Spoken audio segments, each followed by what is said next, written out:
नमस्कार, आप देख रहे हैं इंडिया बोल रहा है। मैं हूं आपके साथ विवेक शांडिल्य। अमेरिका ईरान में जब शांति की बात बनी तो दुनिया ने राहत की सांस ली। मैंने भी ली, आपने भी ली, लेकिन ऐसा लगता नहीं है कि राहत की ये सांस बहुत लंबी चलने वाली है। इजराइल इस वक्त अकेले फायर मोड में है। इजराइल ने साफ साफ कहा है, हम किसी समझौते को नहीं मानते, हमारी सैन्य कार्रवाई जारी रहेगी। ईरान ने कहा है, इजराइल अगर कार्रवाई जारी रखेगा तो डील का मतलब नहीं है, डील तोड़ दी जाएगी। अमेरिका ने कहा है, इजराइल को मना लेंगे, लेकिन ईरान ने अगर डील तोड़ने की कोशिश की तो ईरान का भूगोल बदल दिया जाएगा। यानी एक तरफ पीस डील की बातचीत, दूसरी तरफ शांति की इस डील में सबसे बड़ी कील ठोकने की तैयारी। उधर अमेरिका इजराइल को धमका रहा है। इजराइल कह रहा है, हम सुरक्षा के मामले में नरमी नहीं बरतेंगे और इस मामले में फंसी है शांति वाली डील। इसी बीच कतर के गैस प्लांट में बहुत बड़े धमाके की खबर है। रास लाफान में इतना बड़ा धमाका इससे पहले नहीं सुना गया। यह धमाका किसने किया है, कैसे किया है, अभी तक कुछ साफ नहीं है। ईरान ने संकेत दिया है कि अगर डील को डिरेल करने की कोशिश की गई तो मिडिल ईस्ट फिर से जलेगा और इस बार इसे कोई संभाल नहीं पाएगा। यानी हर ओर तनातनी जारी है, सनसनी जारी है।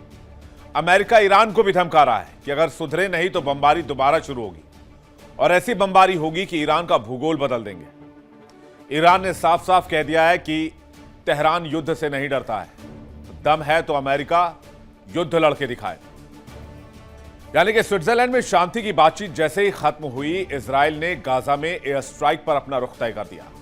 क्या डील फिर से डीरेल होने वाली है? इजराइल को आखिर अमेरिका कैसे समझाएगा? क्या ईरान मिडिल ईस्ट को फिर से दहला रहा है? क्या कतर में हुए गैस प्लांट में धमाके के पीछे ईरान है? मामला बहुत पेचीदा और बहुत ज्यादा उलझ चुका है। इंडिया बोल रहा है मैं आज इसी मुद्दे पर डिफेंस एक्सपर्ट, जियोपॉलिटिकल एक्सपर्ट से करेंगे बात। अमेरिका ईरान में सीजफायर और शांति समझौते के बाद लगा कि अब हर फ्रंट पर शांति आएगी, दुनिया राहत की सांस लेगी, ऊर्जा की किल्लत, पेट्रोल, डीजल, तेल, गैस की किल्लत खत्म हो जाएगी। लेकिन ऐसा हुआ नहीं। ऊपर से सिर मुंडाते ओले पड़ने की खबर सामने आ गई। अमेरिका ईरान में डील पर बातचीत ही हो रही थी कि दूसरी तरफ इजराइल ने गाजा पर हमला कर दिया और कतर में बहुत बड़ा धमाका हो गया। दो तस्वीरें आपके सामने हैं। गाजा में इजराइल का हमला जिसमें 2 लोगों की मौत हो गई है और कतर में गैस प्लांट में धमाका, जहां पर बहुत बड़े धमाके की खबर है। इस धमाके की इंटेंसिटी का आप अंदाजा इसी से लगा सकते हैं कि इस धमाके की तस्वीर सामने आने के बाद दूर दूर तक धमाके की न सिर्फ आवाज सुनी गई बल्कि आसपास घरों के शीशे भी टूट गए। ऐसा लगा किसी ने एटम बम पटक दिया।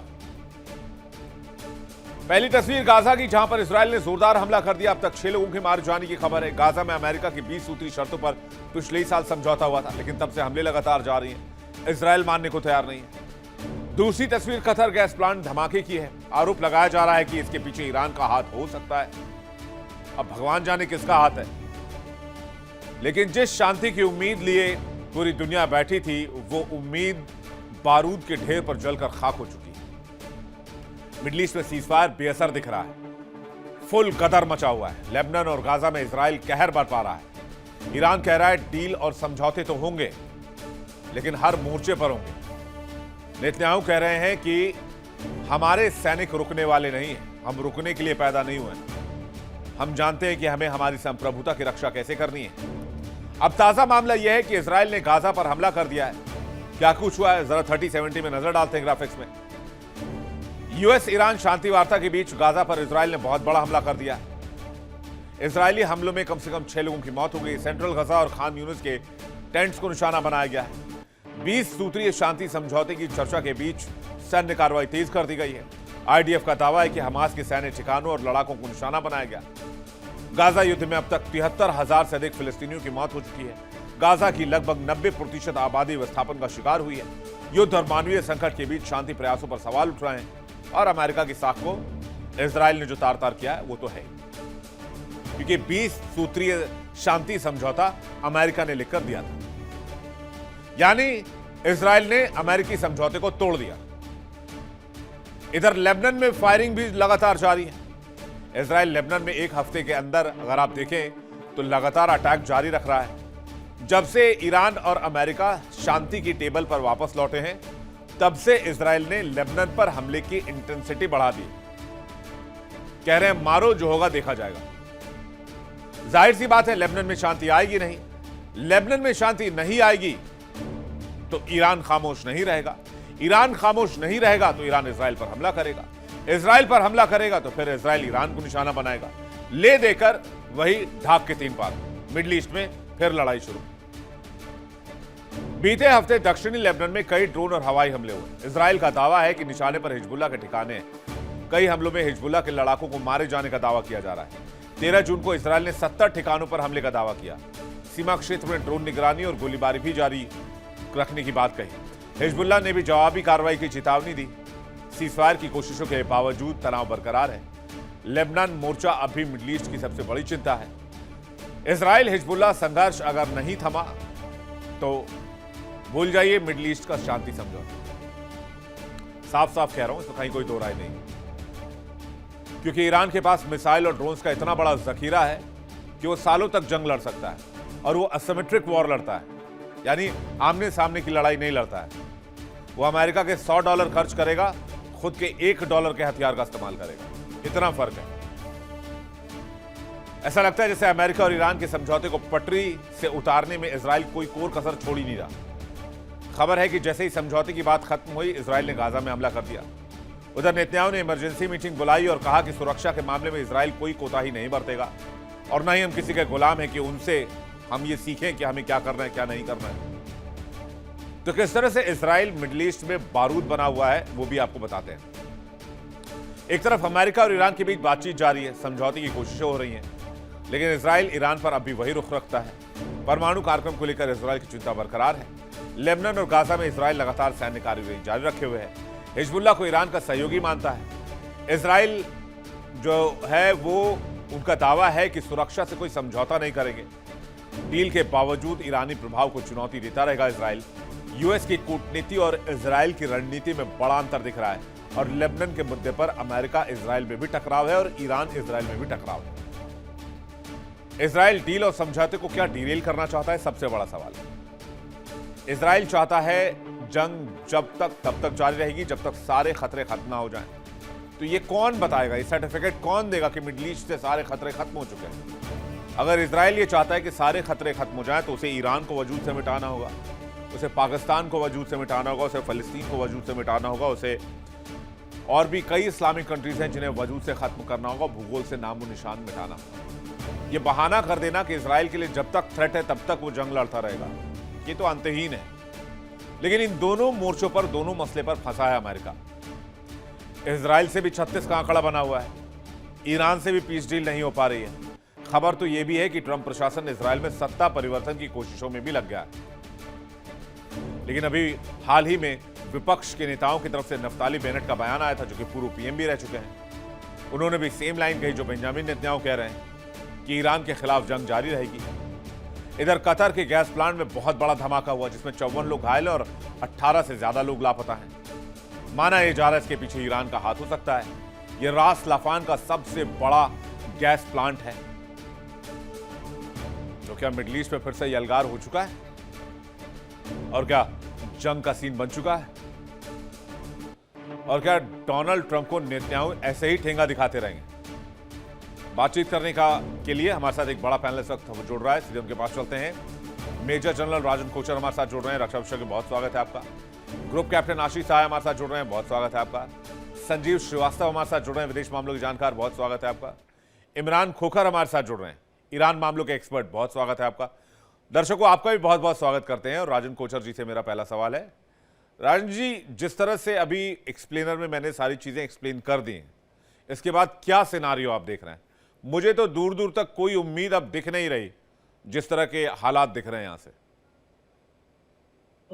जयंत जी, आपने बहुत अच्छी तरीके से एक्सप्लेन किया। मैं आपको कॉम्प्लीमेंट देता हूं, आपकी टीम को भी। बहुत कॉम्प्रिहेंसिव आपने एनालिसिस दिया। अब आप देखिए, तीन देशों के तीनों अलग नैरेटिव हैं। जब आपके नैरेटिव डिफर करते हैं तो नेचुरल हो जाता है कि इस तरीके के तनाव आपके आएंगे। अब अमेरिका ये बिलीव करता है कि मैक्सिमम प्रेशर ईरान पे लगाया और इसलिए उसको समझौते में ले आया, और ईरान ये बिलीव करता है कि उसके ऊपर कोई प्रेशर नहीं काम करता है। उसने अमेरिका को मजबूर किया कि वो टेबल पे आ जाए, सैंक्शन के बारे में अपनी बात करे, सॉवरेनिटी के बारे में बात करे, जो पहले इसको अमेरिका नहीं कर रहा था। और इज़राइल का जो नैरेटिव है वो आपने खुद ही बता दिया, बयान किया कि वो उसकी सिक्योरिटी कंसर्न्स है। अब आप देखिए, जब एक पीस समझौता को आप आगे लेके जाते हैं तो तीनों देशों को आपको उसमें शामिल करना चाहिए। अगर इसको लड़ाई तीनों के बीच थी, तो दो देशों के बीच में समझौता क्यों हो रहा है? और फिर अमेरिका इसको इज़राइल को बोलता है कि आप इसको ये नहीं करो, वो नहीं करो। तो बुनियाद से ही आई थिंक जो आपने एक एक अरेंजमेंट बनाया, जिस तरीके से पीस डील आप उसको आगे लेके गए, उसमें आपको इज़राइल को शामिल करना चाहिए था। शायद उसके लिए इज़राइल तैयार नहीं होगा, और इसलिए अमेरिका अब मजबूर हो गया होगा कि वो खुद ही इस डील को नेगोशिएट करे। दूसरी बात, अब आप देखिए, आपने इसमें दो इंपॉर्टेंट जो सिक्योरिटी कंसर्न्स है इज़राइल के, आपने उनको नजरअंदाज किया। पहला है मिसाइल्स का। एक मिसाइल प्रोग्राम के ऊपर इज़राइल चाहता था अंकुश लगवाना, आपने उस मिसाइल प्रोग्राम को एग्रीमेंट में शामिल ही नहीं किया। दूसरा, जो अभी लड़ाई चल रही है लेबनान में, आपने उसको डाल दिया अंदर एग्रीमेंट के बीच में कि इस लेबनान की लड़ाई को आपको रोकना चाहिए। अब एक देश जब इतना अंदर घुस चुका है, मैं एक मिलिट्री एक मिलिट्री मैन की तरह बात करता हूँ, जब आप अंदर एक्चुअली घुस जाते हैं और आप एक ऑफेंसिव में होते हैं और आपको असेंडेंसी मिल रही होती है कि आपको जीत मिल रही होती है, आपको सक्सेस मिल रही होती है, आप अपनी फौज को नहीं रोक सकते। और वो फौज जो इतने, उसके ऊपर भी कैजुअलिटीज होती है, और वो जिस तरीके से ऑपरेशन प्लान कर रही है, और ये सुनहरा मौका दोबारा नहीं मिलता फौजों को। फौजों को ऐसे मौके फौज अपना तलाश करती है, और जब उसको मिलता है तो कभी उसको छोड़ेंगे नहीं, उसके मोराल के लिए ठीक नहीं। और इसीलिए मैं देख रहा हूं कि इजराइल जो एज अ नेशन, आपने ऑपोजिशन की बात करी, आपने रूलिंग की बात करी, सारे लोग इकट्ठे आ गए। अगर ये तख्ता पलट भी अमेरिका करेगा तो उससे कोई फायदा नहीं होने वाला है, बिकॉज जो भी आएगा वो एक सेम पॉलिसी जो नेतन्याहू की है उसको लेके आए। तो दूसरा, जब मैं इसको इजरायली जर्नलिस्ट और थिंक टैंक से बात करता हूँ, उनमें बहुत ही गुस्सा है इसको ईरान के अगेंस्ट, और वो नहीं चाहते कि जब तक ईरान को एक ऐसी स्टेज पे लेके आए, और ये एक मैट्रिक्स की तरह, मैं इसको मैट्रिक्स मानता हूँ, जिसमें इसको यूएस, ईरान और इस इजराइल, ये और दो इंपॉर्टेंट प्लेयर्स हैं इस मैट्रिक्स में, हमास और हजबुल्ला। और इसीलिए इसको ईरान की जो ताकत है वो उसकी एक्सिस ऑफ रेजिस्टेंस पे है, और अगर आप वो ताकत को तोड़ने की या उसको कमजोर करने की कोशिश करेंगे, वो आपको, ईरान को एक्सेप्टेबल नहीं होगा। और मेरा लास्ट पॉइंट ये है, आप इसको बोलते हैं कि ये पीस समझौता शायद इसको आगे नहीं जाएगा, इसको मेरा एनालिसिस ये बोलता है ये इसको आगे जाएगा, because America is desperate to exit. और अभी मैं देख रहा हूँ उसको लेबनान में जो इंटेंसिटी है लड़ाई की, वो एक्चुअली कम हो चुकी है। तो इसीलिए इसको मुझे लगता है Netanyahu to a large extent जो इंटेंसिटी है लेबनान की लड़ाई की उसको कम रखेगा, एक थ्रेशोल्ड को क्रॉस नहीं करेगा, एक रेड लाइन को क्रॉस नहीं करेगा, जिसकी वजह से ये समझौते पे असर पड़ेगा। और हमास की लड़ाई तो चली रही है, उसको तो कोई इतना ज्यादा इक्वेशन में आती नहीं है, आज की डेट में चला रहा है वहां पे, तो आपका शांति इसको 6 महीने से नहीं है। तो इसीलिए मैं ये मानता हूं कि अमेरिका बहुत डेस्परेट है निकलने के लिए, और वो अपनी पूरी कोशिश करेगा। बातचीत अच्छी चली, अब जेडी वैंस ने स्टेटमेंट दिया स्विट्जरलैंड के बाद के द टॉक्स में very very good and conducive. तो ये मैं समझता हूं कि अमेरिका की ये रणनीति होगी कि वो इसको कुछ अंकुश में रखेगा इजराइल को, इसको लेबनान से विड्रॉ नहीं करेगा इजराइल। और ये 2-3 महीने बाद, ये मेरा अनुमान है कि एक बार अमेरिका यहां से विड्रॉ कर जाएगा तो इजराइल एक अपने ऑफेंसिव को और तेज करेगा, और वो इसको रुकने वाला नहीं है as far as Lebanon is concern, because उसका जो सिक्योरिटी कंसर्न है वो उसका सीरिया में है। उसको सीरिया में उसने अपने गोलन हाइट्स को एक्सपैंड करके आगे चला गया है। हाँ। उसका सिक्योरिटी कंसर्न वेस्ट बैंक में है। उसने वेस्ट बैंक में 122 सेटलमेंट एक साल में किए हैं, अपनी पॉपुलेशन को बचा रहा है। उसका सिक्योरिटी कंसर्न गजा है, उसमें वो अपने आप को रोकेगा नहीं। और इस तरीके से इजराइल अपने आप को सर आगे कोचर सर एक बात इसके लिए बताइए, कुछ- इसराइल का तो सिक्योरिटी कंसर्न हर वो मुल्क है जो इस्लामिक रिजीम है या जहां इस्लाम फॉलो किया जाता है। पाकिस्तान है, गाज़ा है, लेबनान है, कतर है, यमन है, आपका टर्की है, और भी बहुत सारी कंट्रीज हैं। मतलब मैं गिनाने लग जाऊं सवाल बहुत लंबा हो जाएगा। तो ये कह देना आशीष सर कि जब तक सिक्योरिटी कंसर्न रहेगा तब तक हम जंग जारी रखेंगे, तो ये तो फिर अंतहीन है, मतलब इसका कोई एंड नहीं है। ठीक है विवेक, एकदम एब्सोल्यूट है कि ये एंडलेस है। And let us be realistic, this won't get over. Middle east में शांति एक मृग तृष्णा है, हमें उसको कंटेन करने की बात करनी चाहिए। वही अमेरिका कर रहा है, वही इजराइल कर रहा है, और इसके लिए ये एक्शंस हो रहे हैं। Peaceful coexistence of these two communities, anti Zionist and the middle eastern Islamic radicals, ये एक एब्सोल्यूट मृग तृष्णा है। लेकिन कंटेन करने में क्या क्या जरूरी है, अगर मैं 1 मिनट का उसको इलैबोरेट कर पाऊं। जो बफर जोन क्रिएट कर रहा है इसराइल, जहां से उनके नॉर्दर्न इसराइल पे लगातार हमले होते हैं और बहुत से इजरायलीज वहां से अपदस्थ हुए पड़े हैं, जिसके बारे में प्रेस कम कवरेज करता है, क्योंकि प्रेस को पैलेस्टीनियन अपदस्थता को कवर करने में व्यूअरशिप ज्यादा मिलती है, लेबनीज अपदस्थता को कवर करने में ज्यादा व्यूअरशिप मिलती है, और उसके पीछे एक बड़ी मेजर इकोनॉमिक्स होती है। मैं गल्फ कंट्रीज की सिर्फ बात नहीं कर रहा हूँ, वेस्टर्न प्रेस की भी बात कर रहा हूँ। तो this is all economics related, viewership related, TRP related.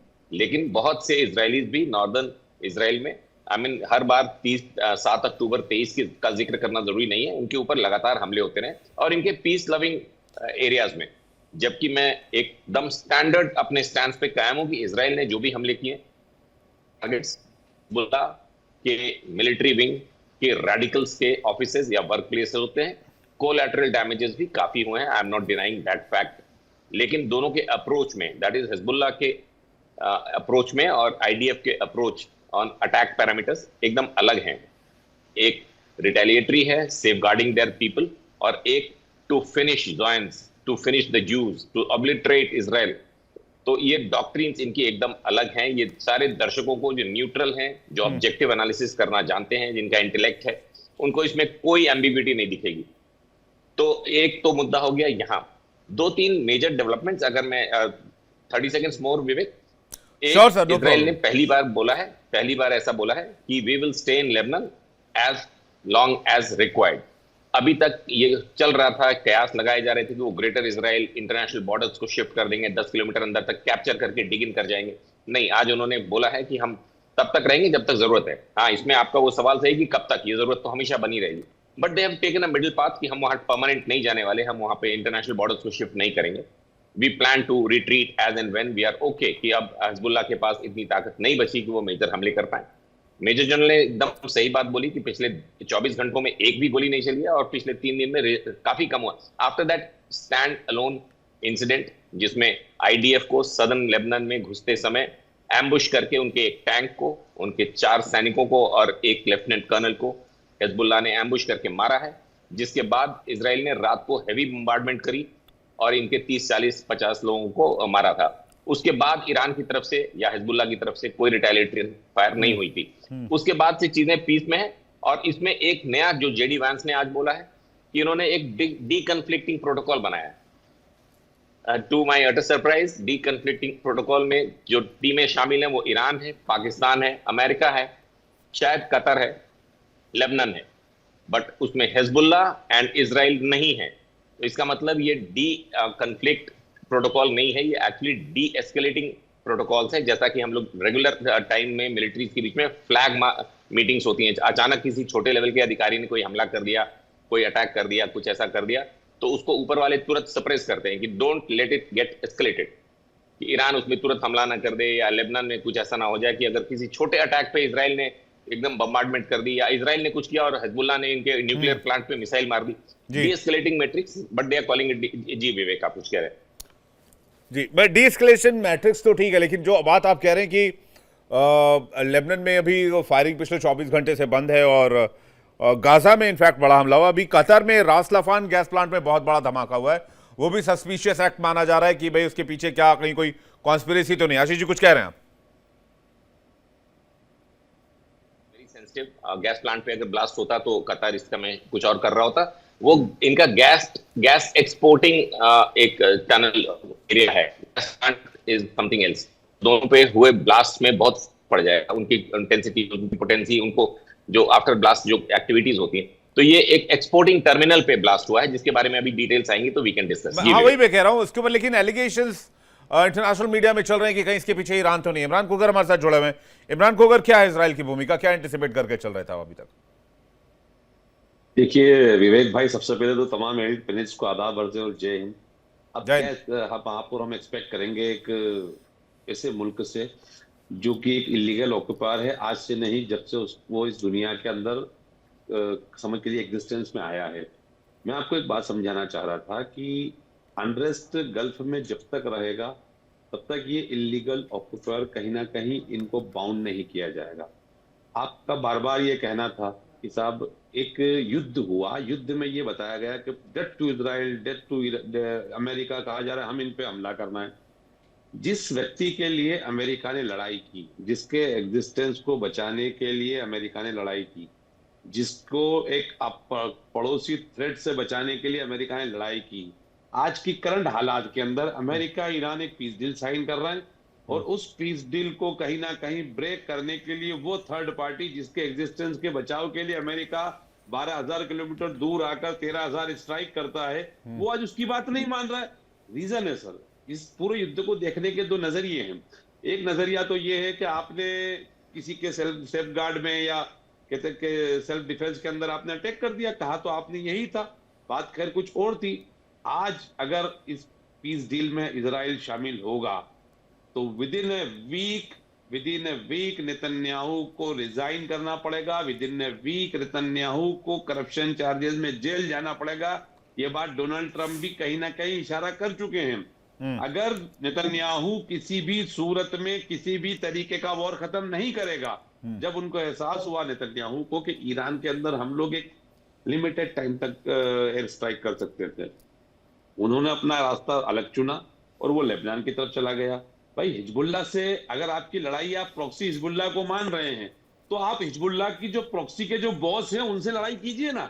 आप क्यों जा रहे हैं प्रॉक्सी की तरफ? अब चलिए आप हिजबुल्लाह प्रॉक्सी की तरफ चले गए, 10 किलोमीटर तक 20 किलोमीटर तक आप लेबनान में घुस गए, फिर आप वहां पर आपके साथ एम्बुश होगा, आपकी लड़ाई के अंदर मारे जाएंगे, मान के चलिए अक्टूबर 23 जैसा फिर होगा, फिर आप जिद करने बैठेंगे और दुनिया को बताने बैठेंगे कि ये तो टेररिस्ट है। और आप अगर 20 किलोमीटर तक किसी के देश में जाके घुस जाएंगे तो आप टेररिस्ट नहीं कहलाएंगे। चलिए हिजबुल्लाह तक का तो मामला समझ में आता है, गाजा के अंदर टेंट के ऊपर कल बॉम्बार्डमेंट करना और कुल मिलाकर इस पूरी पीस डील को कहीं ना कहीं इफेक्ट सबोटाज करना। क्या आप समझिए ना सर कि क्या गाजा में टेंट में वो हमास के लोग रह रहे थे, वो गरीब मासूम जिनके आपने आशिया ने छीन लिए, पिछले 3 साल से आपने इतनी एयर स्ट्राइक कर दी, आपकी हैसियत 70,000 से ज्यादा लोगों के मारे जाने की रिपोर्ट है गाजा में अब तक के हमले में। अक्टूबर 2023 के बाद 70,000 से ज्यादा लोगों की जान इजराइल ने ली है, ये रिपोर्ट्स बताती हैं। संजीव श्रीवास्तव इस पर क्या कहेंगे? मैं उसके बाद कोचर सर और आशीष जी आपके पास आ रहा हूं। संजीव श्रीवास्तव जी, देखिए, क्या इजराइल पीस डील को सैबोटाज करना चाहता है? ये एक बड़ा क्वेश्चन है। देखिए, मेरा ऐसा मानना है कि सैबोटाज तो नहीं करना चाहता, लेकिन इजराइल एक अलग तरीके की पॉस्चरिंग जरूर करेगा, वो कर रहा है ऑलरेडी।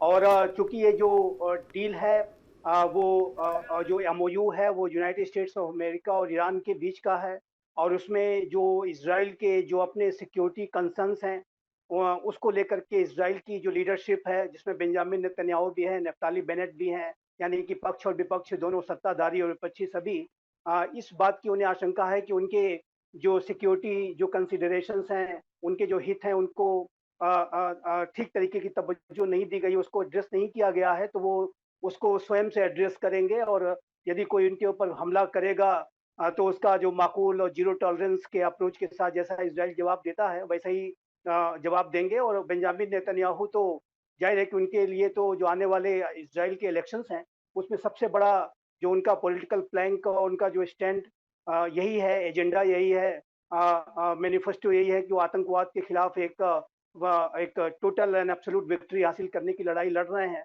और उसको लेकर के ही वो उनकी लिकुद पार्टी इलेक्शंस में जाएगी। और विपक्षी पार्टी भी जो आतंकवाद के मुद्दे पर वो अपना स्टैंड सख्त रखेंगे, क्योंकि इजराइल के ऊपर जो आतंकवाद का खतरा है वो अभी भी बना हुआ है, इसमें कोई दो राय नहीं है। ये ईरान के इस्लामिक रिजीम ने कोई ऐसे कमिटमेंट्स नहीं किए हैं कि उसमें कहीं से भी ये दिखे कि वो अब आतंकवादियों को सपोर्ट नहीं करता है। वो जो अपनी आतंकवाद को अपने इंस्ट्रूमेंट ऑफ स्टेट पॉलिसी के तौर पर आतंकियों को स्ट्रेटजिक असेट के रूप में इस्तेमाल करने की जो ईरान की नीति है उसमें कोई बदलाव की संकेत अभी तक ईरान के इस्लामिक रजीम ने नहीं दिए हैं। तो ऐसे में इजराइल की जो सिक्योरिटी कंसर्न्स है वो बने हुए हैं। जैसा कि अभी खोखर साहब कह रहे थे कि फिर से मान लीजिए कोई 7 अक्टूबर जैसा कोई हमला हो जाए तो जाहिर है कि इजराइल उसके लिए अपने आप को तैयार करके रखना चाहता है कि ऐसा हमला फिर से ना हो और इसके बारे में कोई सोच भी ना पाए। तो ऐसे में उसका जो एक बहुत ही सख्त रुख जो है वो लगातार कायम रहेगा। और इजराइल के जो आने वाले इलेक्शंस हैं उसमें आतंकवाद एक बड़ा सबसे बड़ा मुद्दे के तौर पर रहेगा। और बेंजामिन नेतन्याहू और वहाँ की विपक्षी पार्टीज जाहिर है कि इस मुद्दे को बिल्कुल एक प्रोमिनेंस में रखना चाहेंगे। और इस वजह से मेरा ऐसा मानना है कि जो डोमेस्टिक पॉलिटिकल कंसिडरेशंस कंपल्सन्स इजराइल के अंदर दिख रहे हैं, ऐसे में इजराइल अपनी पॉस्चरिंग को करने के लिए ऐसे हमले हिजबुल्लाह पर वो आगे आने वाले समय में अक्टूबर तक जारी रखेगा। इलेक्शंस एक बार हो जाएंगे उसके बाद जरूर इसमें काफी कमी आने की संभावना मैं अवश्य देखता हूं। लेकिन इतना कहने के और बाद मैं फिर से इस बात को आप इसको एक्शन अगेंस्ट टेररिज्म कह रहे हैं, तो संजीव सर आप इसको कैसे डिफाइन करेंगे कि 7 अक्टूबर 2023 के बाद से 73,000 से ज्यादा फिलिस्तीनी मारे गए और 1,73,200 से अधिक लोग घायल हुए हैं? देखिए, ये जो गाजा में जो लोग मारे गए हैं उनके प्रति मेरी गहरी संवेदना है, सहानुभूति है। मैं हमेशा इस बात को कहता हूं ये जो डैमेजेस हैं वो नहीं होने चाहिए थे। और 70,000 में मैं एक बात और भी ऐड कर दूं कि उसमें ज़्यादातर महिलाएं और बच्चे हैं। और ये आंकड़ा 70,000 तो आपने मिनिमल बताया है, उसके अलावा भी और भी बड़ी संख्या हो सकती है, ऐसा मेरा अनुमान है स्वयं का। और मैं मानता हूं कि इसमें ये भारी जो ह्यूमैनिटेरियन क्राइसिस है वहाँ पर भी हमने देखा है किस तरीके से लोग सदर्न गाजा से नॉर्दर्न गाजा से सदर्न गाजा जाते रहे हैं। लेकिन उसमें हमास के आतंकियों ने बहुत सारे गाजा के लोगों को ह्यूमन शील्ड बना करके भी इस्तेमाल किया, इसको भी हम इग्नोर नहीं कर सकते। ये जो हमास ने 1200 लोगों को एक दिन में जो कत्लेआम किया 7 अक्टूबर को, जो शुरुआत इसकी जो थी वो हमास ने ही की थी, जबकि बहुत शांति चल रही थी। 2007 से 2023 तक कोई दिक्कत नहीं थी। इजराइल तो उनको पूरी मदद दे रहा था। मोसाद भी कहीं ना कहीं रिलैक्स हो गई थी कि लगता है कि ये हमास अब बदल गया है, अब तो ये शासक हो गया है, उसने आतंकवाद का रास्ता छोड़ दिया। मैं कह रहा हूं, मेरा फिर वही सवाल है, आखिर कोई तो लक्ष्मण रेखा होगी, कोई तो लक्ष्मण रेखा होगी जहां पर ये चीजें जाके थमेंगी। या फिर जैसा कि आशीष सर ने कहा, मैं इस बात से कंप्लीटली अग्री करता हूं कि मिडिल ईस्ट में शांति की बात मृग तृष्णा है जो है, लेकिन ढूंढने पर मिलेगी नहीं आपको, जिसकी बात तो होगी लेकिन ढूंढ नहीं पाएंगे। लक्ष्मण रेखा सिर्फ एक है, वो है 2 स्टेट सोल्यूशन। और 2 स्टेट सोल्यूशन यदि होता है और इसके ऊपर सहमतियां बनती हैं, इजराइल नहीं मानता है सर। आप तो कह रहे हैं 2 स्टेट सोल्यूशन, कहां इजराइल मान्यता देता है? इजराइल मान्यता देता होता तो 2.3 किलोमीटर की चौड़ी पट्टी रह जाती गाजा स्ट्रिप, पूरे फिलिस्तीन को खत्म करके 2 किलोमीटर चौड़ी पट्टी में कैद कर देना। नहीं, रुकिए, मुझे जरा कंप्लीट कर लेने दीजिए जल्दी सर प्लीज। थोड़ा सीमित। हाँ, देखिए मैं मानता हूं कि इजराइल और पैलेस्टाइन के बीच में 2 स्टेट सोल्यूशन पॉसिबल है, उसके ऊपर डायलॉग और निगोशिएशंस होने चाहिए। लेकिन दोनों ही तरफ से अनेकों ऐसी घटनाएं हो जाती हैं कि जिससे कि एक मेजर ट्रस्ट डेफिसिट, अविश्वास की गहरी खाई है। यही इजराइल है जिसने सिनाई पेनिनसुला खाली किया, यही इजराइल है जिसने गाजा खाली किया था पूरा। सर आप किसी के देश में घुस के 70,000 मार दोगे तो आने वाले जनरेशंस तक आपके पीछे पड़े रहेंगे, यही तो मेन कॉज है। अब वो उनके जितने भी जनरेशंस आने वाले होंगे इसी बात को याद करेंगे। मैं कोचर सर से एक रिएक्शन चाहूंगा, मैं वापस आ रहा हूं। नहीं, 1 मिनट जरा मैं कंप्लीट कर लूं अपनी बात। नहीं, 1 मिनट में अपनी बात। देखिए, मैं इस बारे में ये कहना चाहता हूं कि an eye for an eye will make a whole world blind. ये अप्रोच अगर रखेंगे कि हमारे इतने मार दिए तो हम भी आपको वर्ल्ड मैप से मिटा देंगे, ये फॉर्मूला फिर वन साइडेड कैसे हो सकता है? वन साइडेड नहीं है। मैं तो ये कह रहा हूं कि वन साइडेड नहीं है। ठीक है, ये सोल्यूशन हो सकता है, विजडम प्रिवेल होनी चाहिए, बातचीत होनी चाहिए, बातचीत होनी चाहिए, डायलॉग होनी चाहिए। कोचर सर कुछ कह रहे हैं, ठीक है सर, वापस आ रहा हूं Sanjeev ji. Kochhar sir, clash of civilisation की शैतानी सोच से बचना होगा, ठीक है सर, ये मैं कहना चाहता हूं। Kochar sir. Everybody should get the time to speak and अपना पॉइंट अपना दे दिया, दूसरों को भी बात करने दीजिए। India Pakistan, I am just giving you example. क्या इंडिया पाकिस्तान का कश्मीर का जो इश्यू है पार्टीशन के बाद आज तक क्यों रिजॉल्व हो पाया है? नहीं। और क्या आप समझते हैं कि वो रिजॉल्व होगा? तो ये एक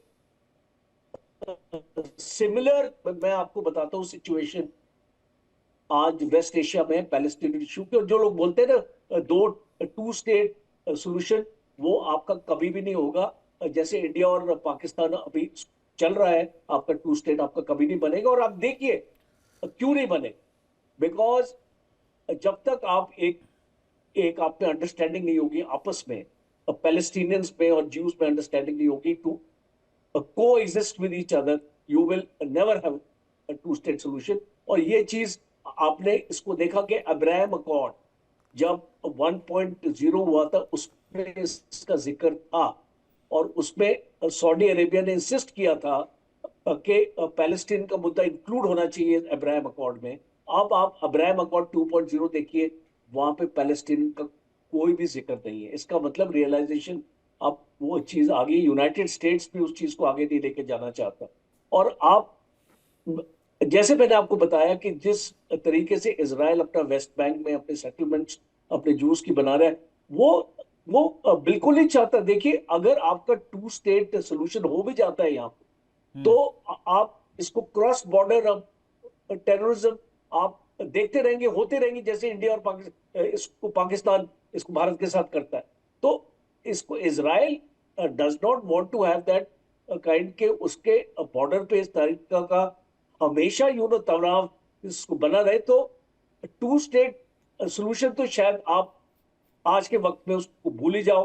आई डोंट नो कि अगले 20 साल में क्या होगा, but I can tell you next 20 years at least ये जो टू स्टेट सोल्यूशन की हम बात करते हैं ये आने वाला नहीं। अब इसको यूनाइटेड स्टेट्स अभी क्या कर रहे हैं आप देखिए, एक बहुत स्मार्ट स्ट्रेटजी यूनाइटेड स्टेट्स की अभी प्लेस में है। वो अब्राहम अकॉर्ड के थ्रू इसको इजराइल को और बाकी अरब देशों को पास लाने की कोशिश कर, जीसीसी को, और बिल्कुल।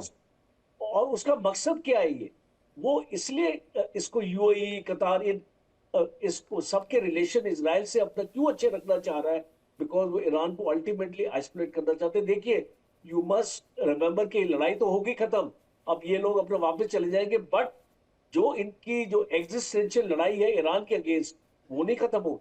और ये कोशिश करेंगे कि आने वाले वक्त पे ईरान को जितना कमजोर बना के रखेंगे उतना उनके लिए अच्छा रहेगा। और ये जो उनको अभी शिकस्त सर ईरान को कमजोर पता नहीं बना पाएंगे नहीं बना पाएंगे। मैं एक ब्रेकिंग न्यूज आपको देता हूं, 31 अगस्त के लिए ईरानी ऑयल को इंटरनेशनल मार्केट में बेचने की छूट दे दी है डोनाल्ड ट्रंप ने। अभी थोड़ी देर पहले ये ब्रेकिंग न्यूज यूएस से आई है। मैं आशीष जी का रिएक्शन चाहूंगा। आशीष जी, ये न्यूज विवेक आफ्टरनून में ब्रांड्स ने इंडिकेट किया था कि हम कुछ दो मेजर चीजें अभी आप ब्रेकिंग कर रहे हैं, ये हमें नहीं पता था कि एक तो ईरानियन ऑयल पे सैंक्शंस हटा रहे 31 अगस्त, वेरी वेलकम स्टेप। इस पे ऑयल मार्केट्स पे और international inflation all countries are facing, उस पर एक बहुत पॉजिटिव असर पड़ेगा। और दूसरा उन्होंने ये भी बोला था कि इनके कतर या कुवैत या 2-3 कंट्रीज में जो फ्रोजन एसेट्स हैं उसको अनफ्रीज करने का बहुत शॉर्टली आपको डिक्लेरेशन मिलेगा। लेकिन उसमें विटकॉफ और Kushner, mainly Kushner the son in law of Trump, the great Trump, उसने एक क्लॉज लगा दिया है कि ये जब अनफ्रीज किए जाएंगे तो वहां से जो एसेट्स फ्री होंगे उस पैसे से अमेरिकन एग्रीकल्चरल सेक्टर के प्रोडक्ट्स को खरीद के ईरान भेजा जाएगा। A very smart move, a very business move. ये एक नया चैप्टर खोला इन्होंने कि जो पैसे होंगे उसको हम सोच रहे थे ये प्रॉक्सीज को देंगे या फिर से अपने अंडरग्राउंड या न्यूक्लियर प्रोग्राम्स को डेवलप करेंगे, तो एक क्लॉज लगा दिया उसमें कि वो पैसे जो फ्री होंगे अनफ्रीज किए जाएंगे, उससे American industries including agricultural industries उनके प्रोडक्ट्स खरीद के ईरान भेजे जाएंगे। That was one. ये हॉर्मुज खुलने का मुद्दा अभी जो नहीं हुआ है वो भी शायद hopefully in due course near future में खुलेगा, क्योंकि एक मेजर क्लॉज इन्होंने लगाया था कि पहले हमारे ऑयल एक्सपोर्ट्स और ऑयल सैंक्शंस को खत्म करो, ऑयल एक्सपोर्ट क्लियर करो, हमको जाने दो, और ऑयल सैंक्शंस को। तो ये बहुत मुझे लगता है सर कि इसमें बहुत बहुत हद तक मुमकिन है कि इस स्टेप से दोनों देशों के रिश्ते थोड़े से और यहां पर स्मूथ होते नजर आए। पहली बैठक के बाद अगर इतनी प्रगति है तो आगे आने वाली बैठकों में भी और प्रगति हो सकती है। माफी चाहूंगा आप मेहमानों से, समय सीमित था, वक्त एक ब्रेक का है, फौरन लौट रहे हैं। बने रहिए इंडिया डेली के साथ। देखिए इंडिया डेली 24/7 अब आपकी स्मार्ट टीवी पर। इंडिया डेली मौजूद है सभी डिजिटल प्लेटफॉर्म पर लाइव और लगातार। इंडिया डेली 24/7 हर दिन राष्ट्र को समर्पित।